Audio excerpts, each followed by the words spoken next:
Chief Philippus, we really appreciate you taking out the time. A lot of public officials and public servants are afraid to even talk to the public or the press about things like this.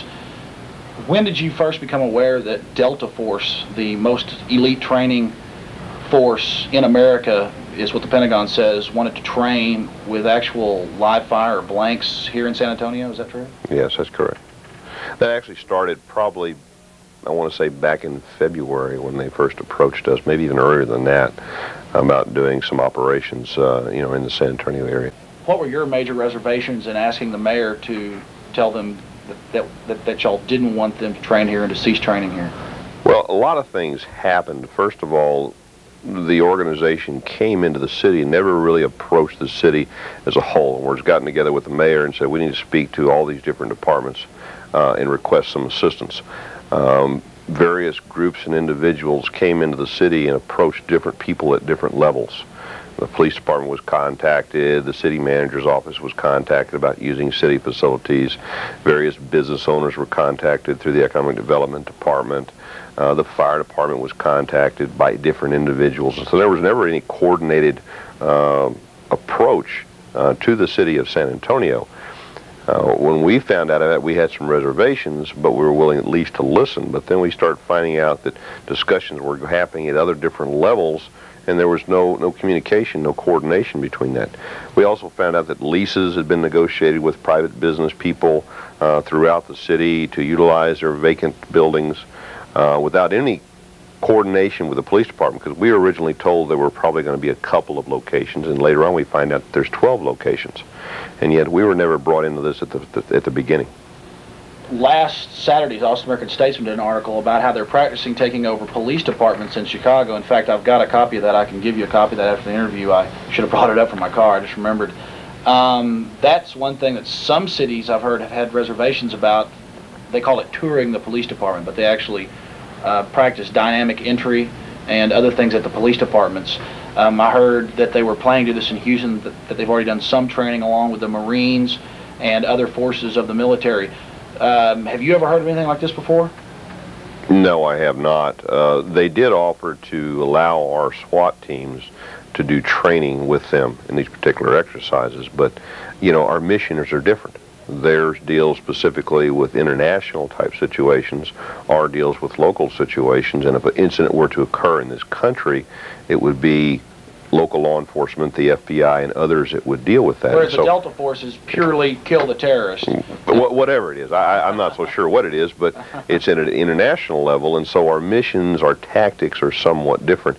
And I'm very proud of the SWAT team that we have. I think we have one of the best in the country. We do a lot of training for other agencies, and I think that we have the skills and the expertise to deal with those situations. I heard it quoted that the mayor said that he didn't appreciate the dishonesty of the Delta Force. I was curious. We called the mayor's office, and they, Jackie O'Donnell, I believe is her name, she told us that you were the mayor's spokesman on this. Can you tell us exactly why the mayor would use such strong language and call them dishonest? Well, I think that there were various approaches. For example, when I originally said no several weeks ago, matter of fact, a couple of months ago, but no was never no.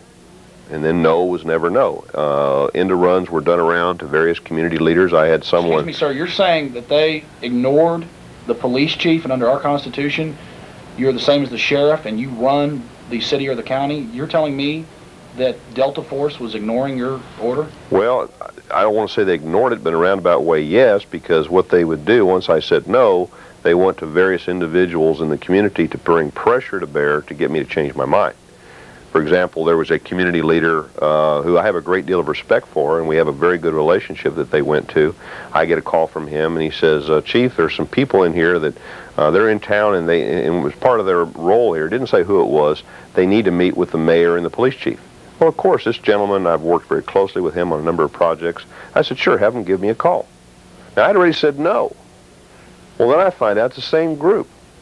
So they identified somebody, apparently, that I know that's very high in the community to make an approach to me and get me to change my mind. Well, then, when we said no, then some elected officials were contacted to bring pressure to bear.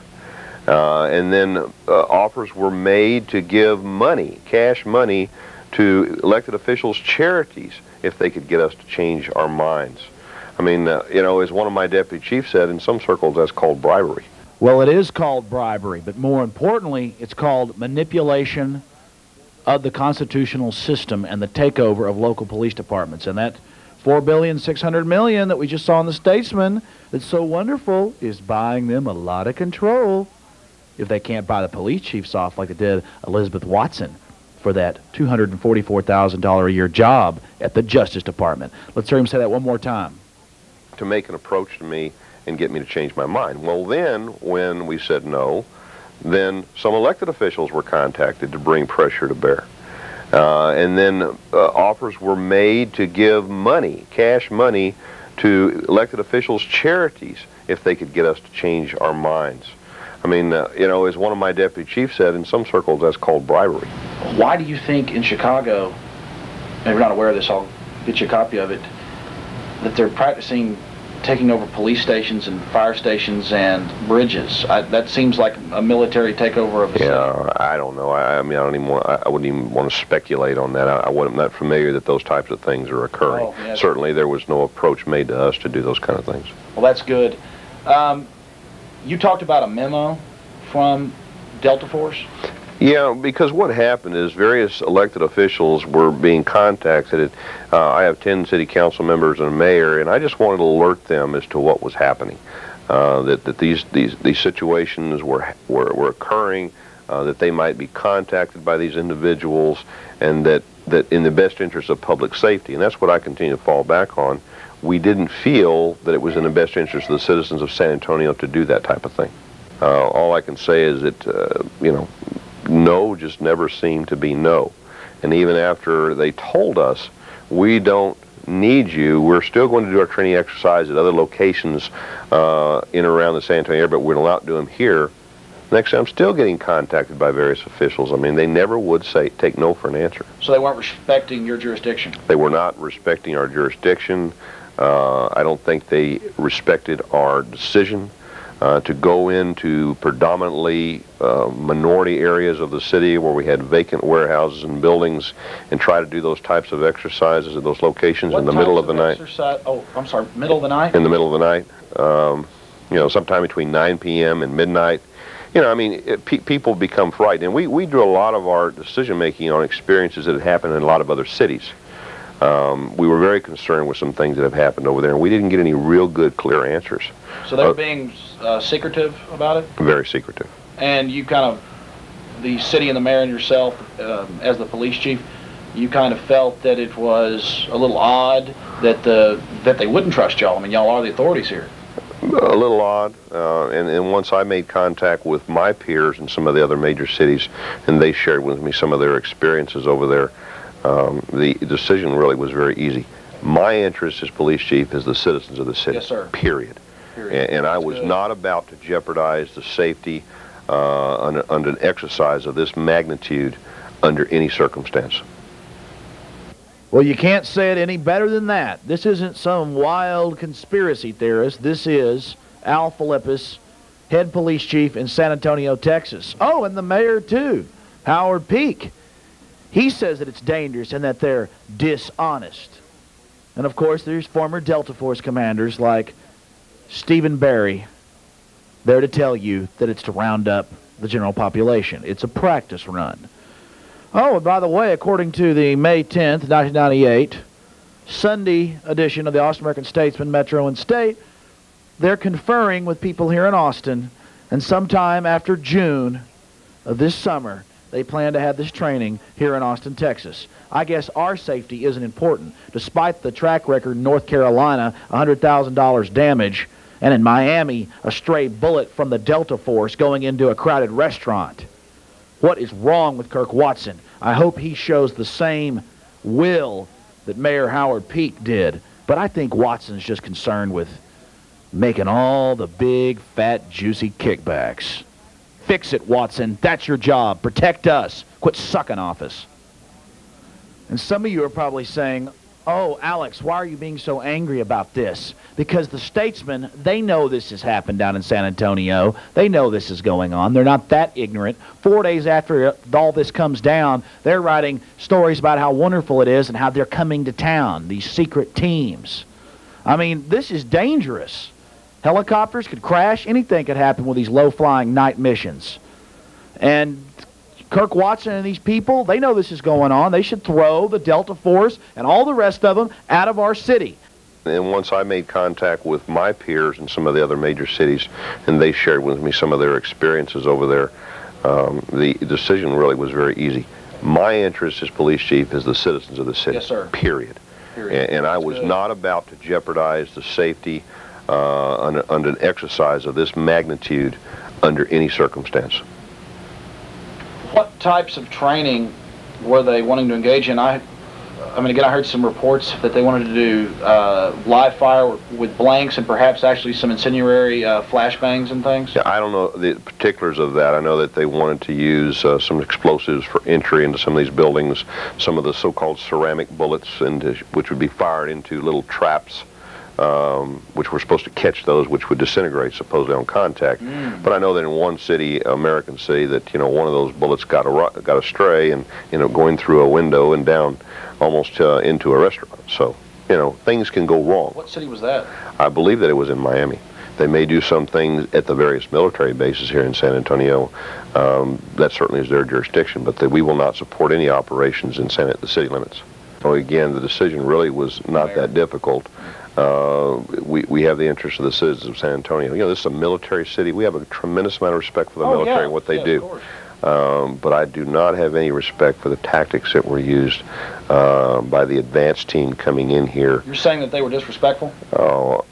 They were courteous and friendly to us, to our faces, but again, when you make a decision, you try to get information, to go around and try to put influence on you from pressure groups and individuals, either elected or in the community. That's sad. That's sad. You're not hitting to borderline Gestapo-esque tactics in politics. No, I think it was always done very courteously, very professionally, but it still left a bad taste in my mouth. And I've seen the September 23rd, 1997 Lair NewsHour. 60 Minutes a few months later came out with a story about secret military training with local police departments. It seems that Miami has embraced it. It seems that L.A. has embraced it. And with some of the volatile problems they have, I could, in some instances, understand it. Are you aware, or exactly is the scope, if you can tell us, about the levels of military training between law enforcement here and the military? We do not train with the military. Our mission and our roles are different. We trained on some of the military bases in order to have access to some of the firing ranges and things like that. But we've got a very good police academy facility out there that we can do a lot of that. We train internally inside of our own city. I just got this news of this and just came down here in the last day or so. I'm going to, for you, sir, I'm going to get you a packet, and I'm saying this now, so I'll have to do it. I'm going to get you a Lair NewsHour. I'm going to get you a 60 Minutes, and they tell you it's wonderful. I'm going to get you some of the other information where local.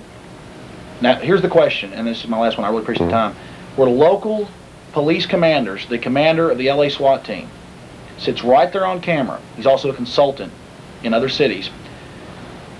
And Peter Krasser.